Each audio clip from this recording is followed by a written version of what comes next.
Hey everyone, it's Rick, and thanks for joining me on another Inwyt Walkabout. It's another cold winter day here in the Northeast. Quick view of my surroundings. I'm back in the state forest on a different trail and enjoying the 27 degrees as much as I can. Also looking forward to getting back into the warmth at the end of this walk. I wanted to continue our conversation from last time where we were looking at comparison and its relationship to conflict, and wanted to shift our focus on measurement and how that also plays into conflict and everything that we've been talking about. And I'll share a story with you again from my internally competitive, self-competitive cycling days about 15 years ago, where every year I would sort of pick a target, a stretch ride, if you will, and I would spend, the preceding months of the summer training for it, and then I would, go and do that ride.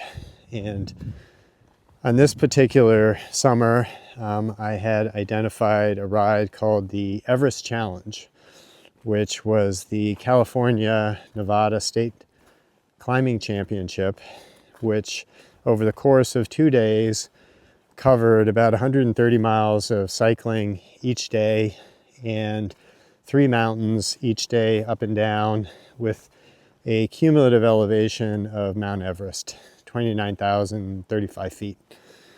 And so, this was a major stretch for me as a non-competitor and as a amateur cyclist. And so it was very clear to me that this was not something that could be just sort of haphazardly attempted. And so I had to be very serious and very intentional about hitting targets for endurance, for ability to climb, for distance, over the period of the preceding months that required a lot of measurement. And I had all kinds of equipment, monitoring equipment on my body and on my bike, including a heart rate monitor, a speedometer, odometer, something that measured power of my cycling stroke and so forth, and had a regimen that was, pretty intense and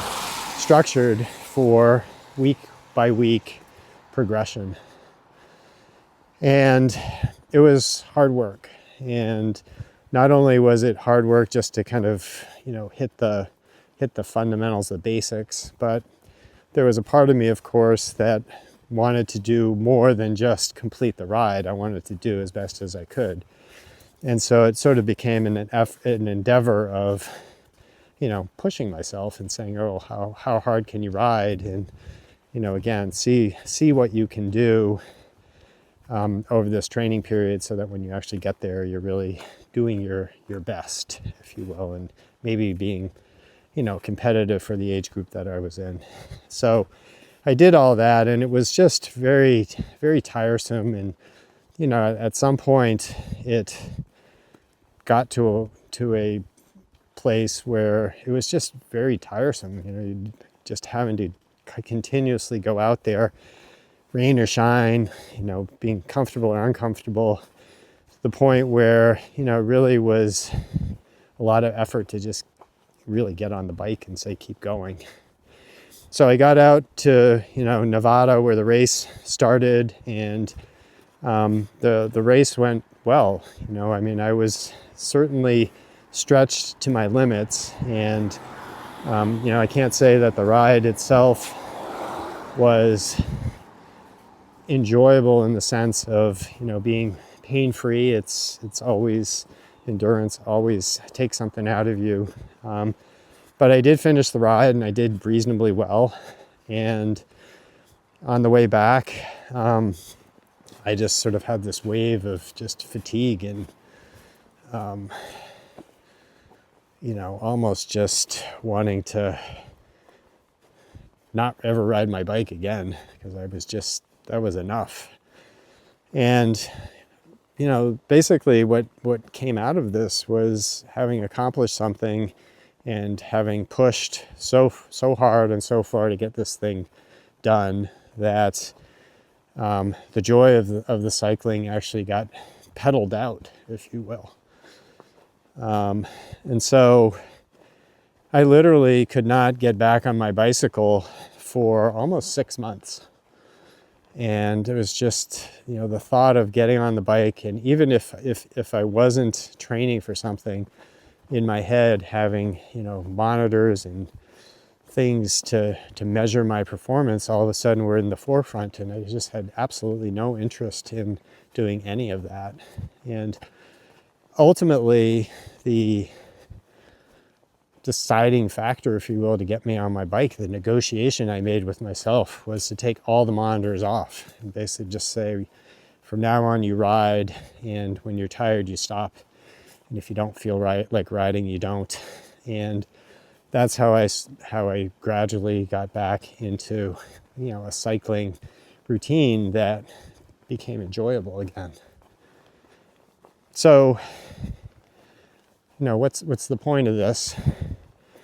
I think the thing that I would point out is how what seems like objective measurement, for accomplishing some challenge, whether it's cycling or whether it's, a work-related improvement activity or something that, again, just personally you're trying to accomplish, always has sort of an element of measurement to it that one might say is objective, right? I need to, how do I know that I've accomplished what I have? Well, there's a measure that ultimately says, when you hit these things, your project or your activity is complete. And what very quickly happens is that what we think is objective actually becomes very subjective and personal, because it's not just a matter of the measures to complete the task. Now it's about how you feel and how you might start comparing what you're doing to other people who are either involved in the task or doing something similar, where now you're paying attention to how you compare to how they're doing. And you see this all the time in healthcare with, quality and safety as an example, where the primary objective, for example, with quality and safety, is optimizing quality and safety for patients, gets lost in metrics that may or may not be what really needs to be measured for whatever the improvement is for care. But regardless of that, how the pursuit of the metrics moves from the target of improving quality and safety to just falling into a certain percentile relative to other organizations or other people with regard to being, at a certain level of accomplishment. And, if you're satisfied if you hit that target, maybe you celebrate if you hit that target, and if you don't, you have a problem. And it gets noted as a failure, potentially, or as falling short. And inevitably, it's very common for us to start blaming people or teams for not having worked hard enough, or, whatever excuses we come up with. We're very good at coming up with those.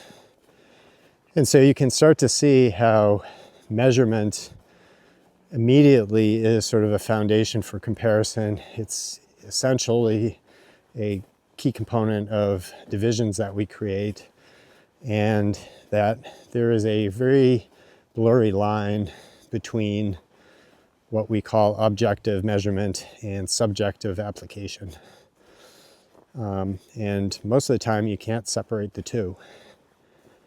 So think about your day, think about what you're doing in the moment. Again, not reflecting as I'm sharing stories, but saying as you go through your day and you start to see things that you're doing, and watch how you're measuring your behavior or somebody else's behavior or having a certain objective measure and translating that into a personal interpretation, valuation, and start to see how that actually impacts how you show up and how you engage in the relationships that you're in. It's very interesting to see how measurements, which we take probably for granted and in many ways don't even observe, occurs everywhere all the time. So that's it for today. I will leave you with one more view here of the trail.